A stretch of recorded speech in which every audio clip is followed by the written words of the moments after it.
Hello guys, welcome to my YouTube channel. आज हम लोग क्लास 10th के फिजिक्स का वीबीआई ऑब्जेक्टिव क्वेश्चन देखने वाले हैं। इसमें से पहला क्वेश्चन है कि प्रकाश की किरण गमन करती है। ऑप्शन है सीधी रेखा में, टेढ़ी रेखा में, किसी भी दिशा में, इनमें से कोई नहीं। तो हमारा आंसर हो जाएगा ऑप्शन नंबर ए, सीधी रेखा में। क्वेश्चन नंबर दूसरा देखते हैं। क्वेश्चन नंबर दूसरा में है कि प्रकाश का वेग न्यूनतम होता है। ऑप्शन है निर्वात में, जल में, वायु में, कांच में। तो जो हमारा आंसर हो जाएगा वो होगा ऑप्शन नंबर डी, कांच में। क्वेश्चन नंबर 3 देखते हैं। इसमें है कि मोटर गाड़ी के चालक के सामने लगा रहता है। ऑप्शन है समतल दर्पण, उत्तल दर्पण, अवतल दर्पण, उत्तल लेंस। तो हमारा आंसर हो जाएगा ऑप्शन नंबर बी, उत्तल दर्पण। क्वेश्चन नंबर 4 है कि मोटर कार के हेडलाइट में किसका प्रयोग होता है। ऑप्शन है समतल दर्पण, उत्तल दर्पण, अवतल दर्पण, उत्तल लेंस। तो हमारा आंसर हो जाएगा ऑप्शन नंबर सी, अवतल दर्पण। क्वेश्चन नंबर 5 में है कि समतल दर्पण द्वारा बना प्रतिबिंब होता है। ऑप्शन है वास्तविक, काल्पनिक, दोनों, इनमें से कोई नहीं। तो इसका आंसर हो जाएगा ऑप्शन नंबर बी, काल्पनिक। क्वेश्चन नंबर 6 में है कि प्रकाश की किरणों का पथ दर्शाने वाले चित्र को कहा जाता है। ऑप्शन है किरण आरेख, फोकस, किरण पुंज, इनमें से सभी। तो इसका आंसर होगा ऑप्शन नंबर ए, किरण आरेख। क्वेश्चन नंबर 7 में है कि प्रकाश के किरणों के समूह को कहते हैं। ऑप्शन है प्रकाश स्रोत, किरण पुंज, प्रदीप्त, प्रकीर्णन। तो इसका आंसर हो जाएगा ऑप्शन नंबर बी, किरण पुंज। क्वेश्चन नंबर 8 में है कि उत्तल लेंस की क्षमता होती है। ऑप्शन है ऋणात्मक, धनात्मक, ए और बी, दोनों, इनमें से कोई नहीं। तो आंसर हो जाएगा ऑप्शन नंबर बी, धनात्मक। क्वेश्चन नंबर 9 में है कि अवतल लेंस की क्षमता होती है। ऑप्शन है ऋणात्मक, धनात्मक, ए और बी, दोनों, इनमें से कोई नहीं। तो इसका आंसर हो जाएगा ऑप्शन नंबर ए, ऋणात्मक। क्वेश्चन नंबर 10 में है कि उत्तल लेंस को कहते हैं। ऑप्शन है अभिसारी लेंस, द्विउत्तल लेंस, अपसारी लेंस, इनमें से कोई नहीं। तो उत्तल लेंस को अभिसारी लेंस कहते हैं, इसलिए हमारा आंसर हो जाएगा ऑप्शन नंबर ए।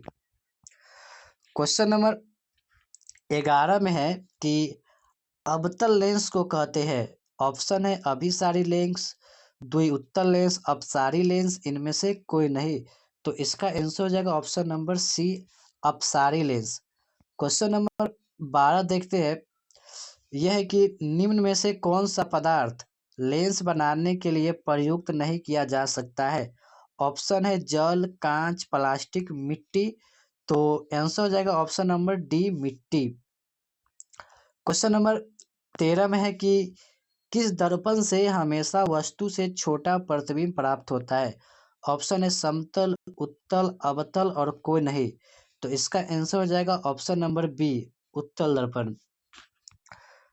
क्वेश्चन नंबर 14 है कि किस दर्पण से वस्तु का बड़ा प्रतिबिंब बनता है। तो ऑप्शन है समतल, अवतल, उत्तल और कोई नहीं। तो बड़ा प्रतिबिंब अवतल दर्पण से प्राप्त होता है, इसलिए आंसर हो जाएगा option number B. Question number 15 है कि प्रकाश के परावर्तन के कितने नियम हैं। ऑप्शन है 1, 2, 3, 4। तो इसका आंसर हो जाएगा option number B, 2। Question number 16 है कि जब प्रकाश की किरण हवा से कांच में प्रवेश करती है तो मुड़ जाती है। ऑप्शन है अभिलंब से दूर, अभिलंब के निकट, अभिलंब के समानांतर, इनमें से कोई नहीं। तो इसका आंसर हो जाएगा ऑप्शन नंबर बी, अभिलंब के निकट।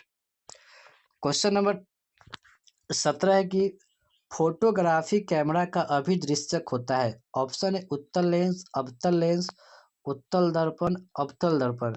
तो इसका आंसर हो जाएगा ऑप्शन नंबर ए, उत्तल लेंस। क्वेश्चन नंबर 18 है कि साइड मिरर के रूप में प्रयुक्त होता है। ऑप्शन है अवतल दर्पण, उत्तल दर्पण, उत्तल लेंस, प्रिज्म। तो इसका आंसर हो जाएगा ऑप्शन नंबर बी, उत्तल दर्पण। क्वेश्चन नंबर 19 में है कि निर्गत किरण एवं अभिलंब के बीच के कोण को कहते हैं। ऑप्शन है आपतन कोण, परावर्तन कोण, निर्गत कोण, इनमें से कोई नहीं। तो इसका आंसर हो जाएगा ऑप्शन नंबर सी, निर्गत कोण। क्वेश्चन नंबर 20 है कि किस लेंस के द्वारा सिर्फ काल्पनिक प्रतिबिंब बनता है? ऑप्शन है उत्तल, अवतल, बाइफोकल, इनमें से कोई नहीं। तो इसका आंसर हो जाएगा ऑप्शन नंबर बी, अवतल। क्वेश्चन नंबर 21 है कि परावर्तन के नियम से निर्धारित होता है। ऑप्शन है आपतन कोण बराबर परावर्तन कोण, आपतन कोण बराबर परावर्तन कोण, सेकेंड में है परावर्तन कोण बराबर अपवर्तन कोण, और आपतन कोण बराबर विचलन कोण, इनमें से कोई नहीं। तो इसका आंसर हो जाएगा ऑप्शन नंबर ए, आपतन कोण बराबर परावर्तन कोण। क्वेश्चन नंबर 22 में है कि काल्पनिक प्रतिबिंब होता है। ऑप्शन है सीधा, उल्टा, दोनों, कोई नहीं। तो इसका आंसर हो जाएगा ऑप्शन नंबर ए, सीधा। क्वेश्चन नंबर 23 में है कि सर्च लाइट का परावर्तक सतह होता है। ऑप्शन है उत्तल, अवतल, समतल, कोई नहीं। तो इसका आंसर हो जाएगा ऑप्शन नंबर बी, अवतल। क्वेश्चन नंबर 24 है कि दाढ़ी बनाने में कौन सा दर्पण प्रयुक्त होता है? ऑप्शन है समतल, उत्तल, अवतल, कोई नहीं। तो इसका आंसर हो जाएगा ऑप्शन नंबर सी, अवतल। क्वेश्चन नंबर 25 है कि प्रकाश के अपवर्तन के कितने नियम है? ऑप्शन है 1, 2, 3, 4। तो इसका आंसर हो जाएगा option number B. Question number 26 है कि किसी माध्यम के अपवर्तनांक का मान होता है। ऑप्शन है साइन आई भागे साइन आर, साइन आर भागे साइन आई, साइन आई गुने साइन आर, और sine i plus sine r. तो इसका आंसर हो जाएगा option number A, sine i बटे साइन आर। क्वेश्चन नंबर 27 है कि एक उत्तल लेंस होता है। ऑप्शन है सभी जगह समान मोटाई का, बीच की अपेक्षा किनारों पर मोटा, किनारों की अपेक्षा बीच में मोटा, इनमें से कोई नहीं। तो इसका आंसर हो जाएगा ऑप्शन नंबर सी, किनारों की अपेक्षा बीच में मोटा। आगे क्वेश्चन नंबर 28 में है कि गोलीय दर्पण में फोकसांतर एवं वक्रता त्रिज्या के बीच संबंध है। ऑप्शन है आर बराबर 2f, एफ बराबर आर, एफ बराबर 2/r, और आर बराबर f/2। तो इसका आंसर हो जाएगा ऑप्शन नंबर ए, आर बराबर 2f। क्वेश्चन नंबर 29 में है कि सोलर कुकर में प्रयोग किया जाता है। ऑप्शन है अवतल दर्पण, उत्तल दर्पण, समतल दर्पण, उत्तल तथा अवतल दर्पण। तो इसका आंसर हो जाएगा ऑप्शन नंबर ए, अवतल दर्पण। क्वेश्चन नंबर 30 में है कि उत्तल लेंस में बना प्रतिबिंब होता है। ऑप्शन है बराबर और सीधा, वास्तविक और उल्टा, वास्तविक और सीधा, इनमें से कोई नहीं। तो इसका आंसर हो जाएगा ऑप्शन नंबर बी, वास्तविक और उल्टा। क्वेश्चन नंबर 31 में है कि वह गोलीय दर्पण जो बाहर की तरफ वक्रित हो कहलाता है। ऑप्शन है अवतल दर्पण, समतल दर्पण, उत्तल दर्पण, इनमें से कोई नहीं। तो इसका आंसर हो जाएगा ऑप्शन नंबर सी, उत्तल दर्पण। क्वेश्चन नंबर 32 है कि गोलीय दर्पण के परावर्तक पृष्ठ के केंद्र को कहा जाता है। ऑप्शन है मध्य, ध्रुव, गोलार्ध, अक्ष। तो इसका आंसर हो जाएगा ऑप्शन नंबर बी, ध्रुव।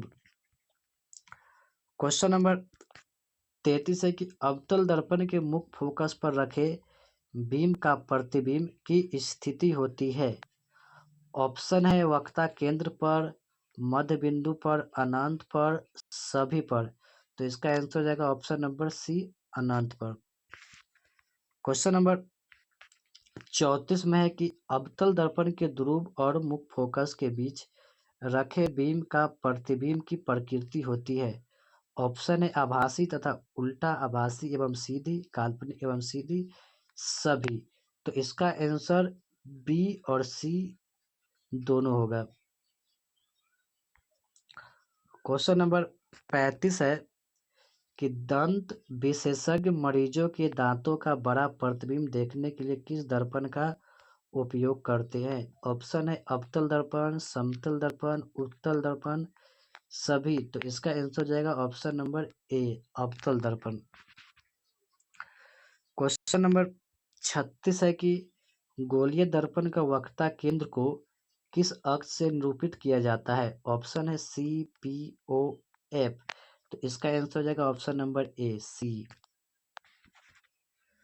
क्वेश्चन नंबर 37 है कि इनमें से कौन दर्पण सूत्र है? तो दर्पण सूत्र का फॉर्मूला होता है 1/v प्लस 1/u बराबर 1/f। ये दर्पण सूत्र होता है। तो ये ऑप्शन नंबर ए में दिख रहा है, तो इसलिए आंसर इसका ए हो जाएगा।